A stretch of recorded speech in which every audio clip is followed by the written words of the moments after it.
Salut, Sentinelle! Ici, c'est Multivers Interdit. Et aujourd'hui, la vérité éclate au grand jour. Tout le monde pense qu'entrer dans le MCU, c'est l'apogée d'une carrière, le rêve de n'importe quel acteur. Mais que se passe-t-il lorsque devenir un héros se transforme en châtiment? Quand la plus grande franchise de super-héros de la planète commence à ressembler davantage à une prison qu'à une conquête? C'est de cela que nous allons parler maintenant. Et avant de plonger dans ces coulisses lourdes, laissez-moi vous ouvrir mon cœur.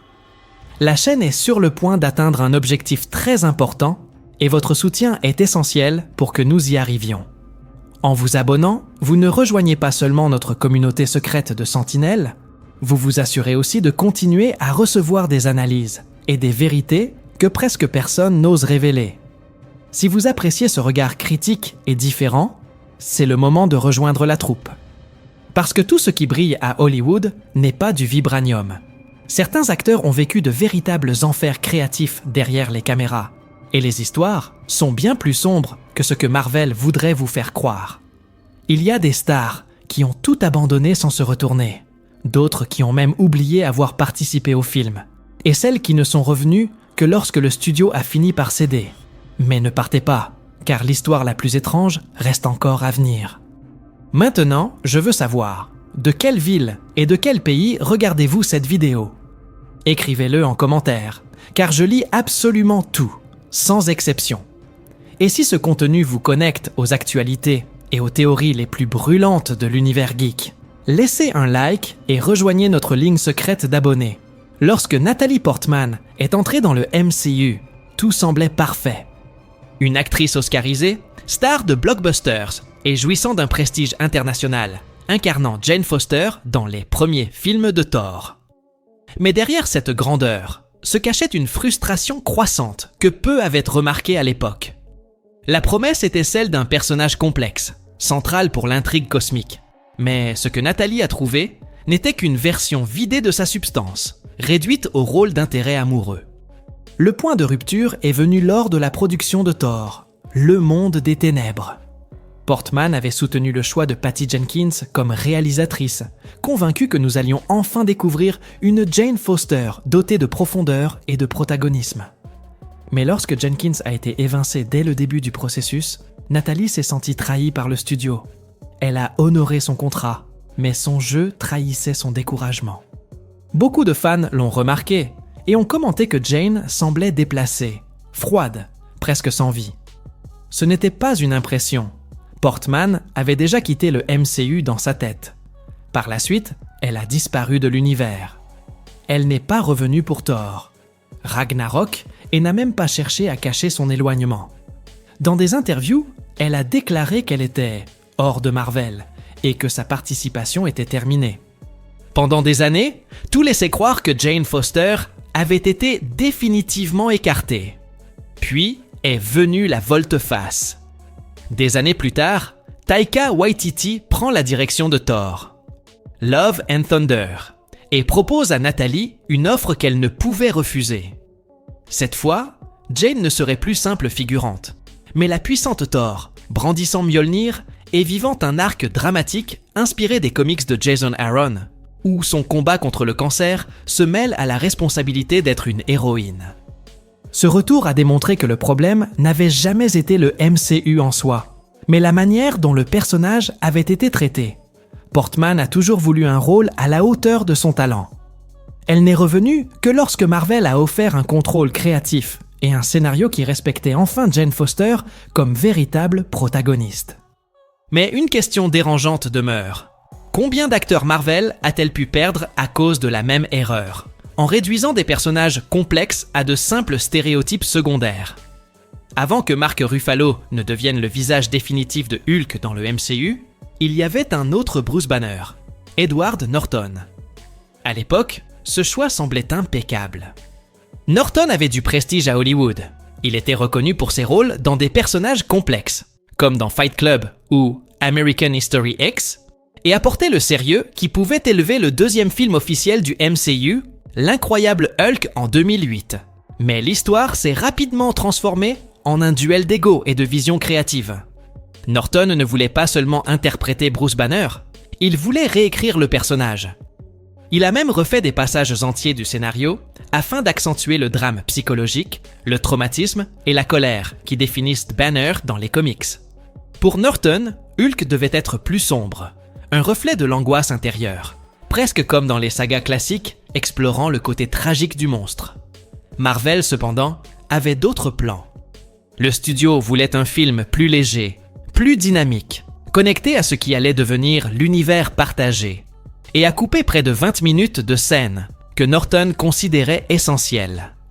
Le résultat fut un conflit qui dépassa les coulisses.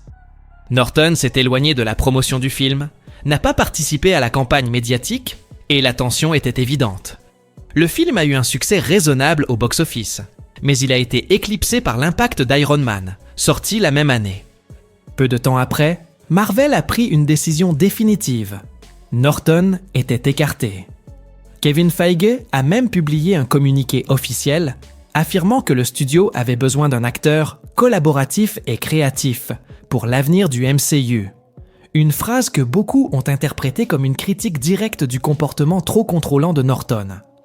Dans des interviews ultérieures, l'acteur a tenté d'adoucir les choses, expliquant qu'il aimait le personnage, mais ne voulait pas passer des années de sa carrière enfermé dans un rôle qui, selon lui, offrait peu de liberté artistique. Malgré cela, il était clair que la rupture était brutale et définitive. Avec Mark Ruffalo prenant la relève dans Avengers, Marvel a trouvé le Banner qu'elle désirait, moins exigeante en coulisses, plus disposée à suivre la formule, et dotée d'une alchimie naturelle avec le reste du casting. Norton, lui, est devenu presque une note de bas de page dans l'histoire du MCU. Le plus ironique, c'est que, dans les comics, Hulk a toujours été marqué par le dilemme entre contrôle et destruction. Et, paradoxalement, c'est ce même dilemme qui, en coulisses, a finalement écarté Edward Norton du rôle. Si Edward Norton se battait pour obtenir du contrôle créatif, Gwyneth Paltrow avait le problème inverse, un désintérêt total. Depuis Iron Man en 2008, elle a été présente dans des moments décisifs du MCU, en incarnant Pepper Potts, la partenaire de Tony Stark.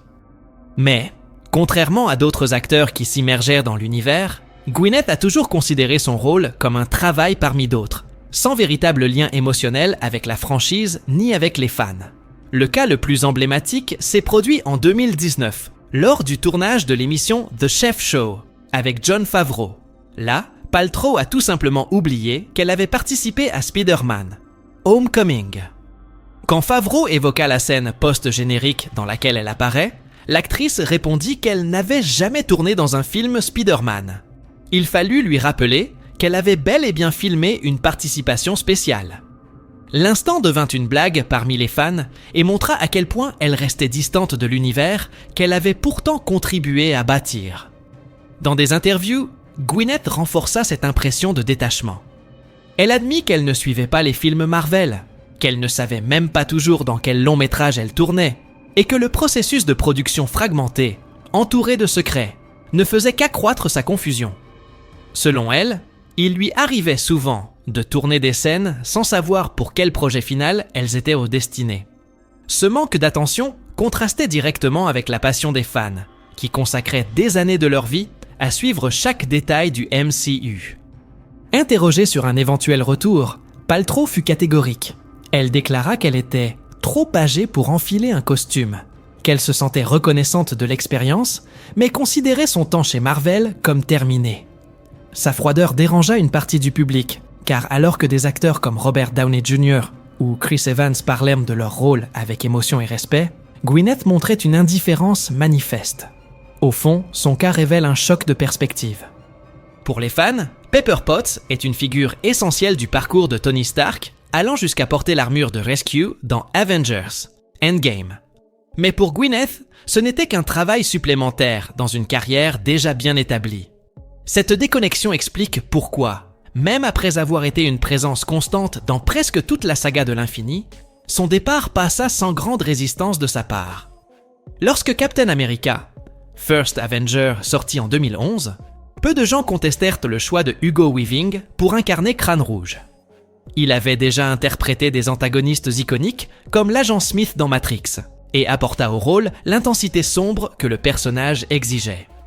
À l'écran, Johann Schmidt semblait tout droit sorti des pages de Marvel, imposant et menaçant, incarnant la brutalité du régime que Captain America devait affronter.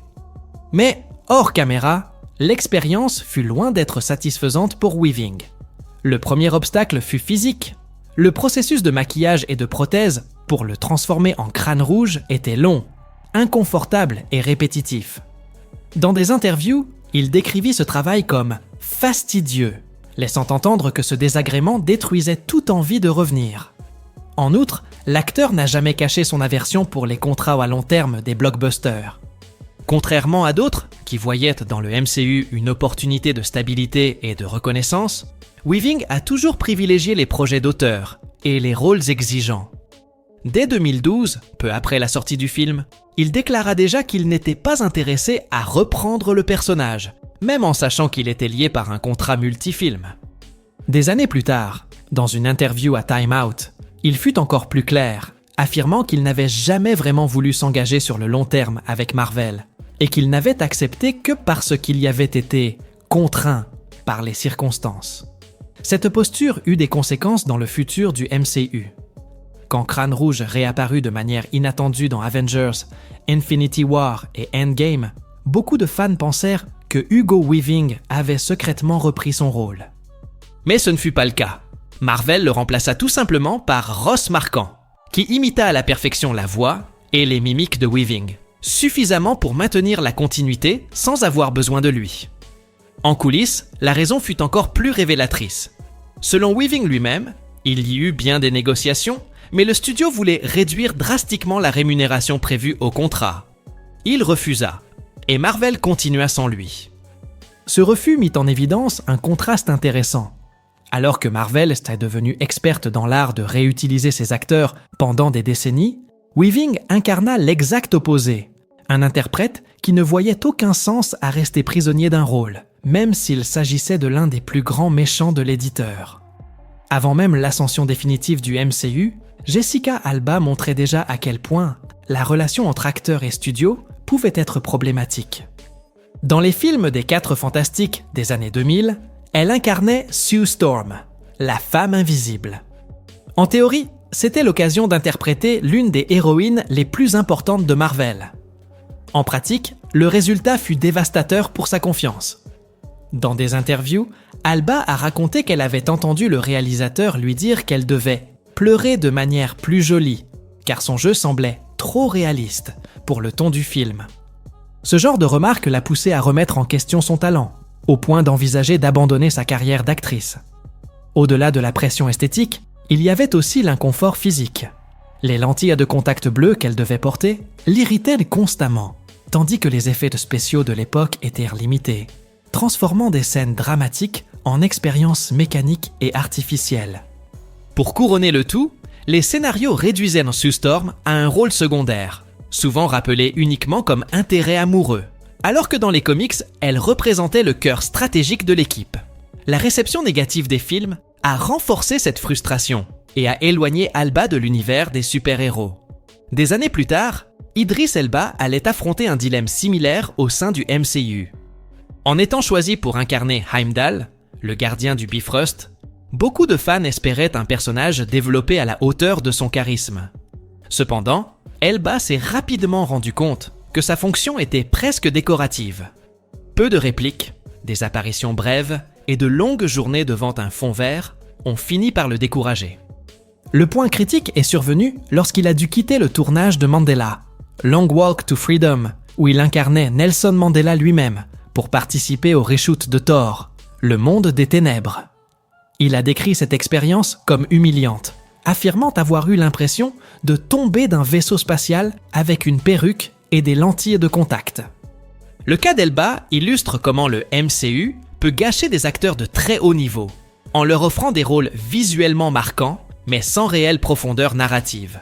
Dans les comics, Heimdall est un personnage qui prend de l'importance dans les batailles cosmiques et les arcs complexes. Au cinéma, il est resté limité jusqu'à sa mort dans Avengers, Infinity War. Jessica Alba et Idris Elba sont donc 2 exemples de talents qui auraient pu marquer des générations, mais qui sont finalement davantage retenus pour leur frustration que pour leur impact. Et cela nous amène à une réflexion finale.